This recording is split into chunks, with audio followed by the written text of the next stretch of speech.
Белдемше курсы бойынша бірінші тігетін белдемшеміз бұл базалық сызба бойынша тігілетін тік белдемше.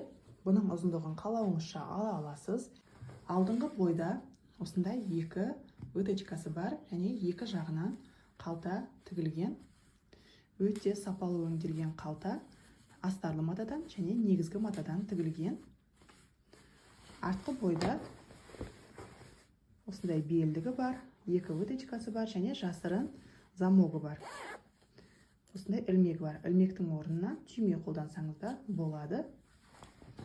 Артқы бойдың астында осындай шлицамыз бар, жырық дейді.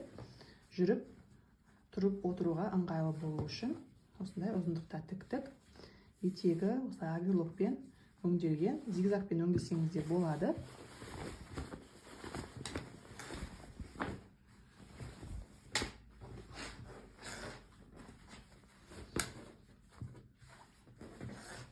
Мінекей, белдемшенің астары осындай өте сапалы өңделген. Бұндай белдемшені өзіңізге және тапсырысқа ойланбай тіге аласыз. Ендеше сабағымызды бастайық.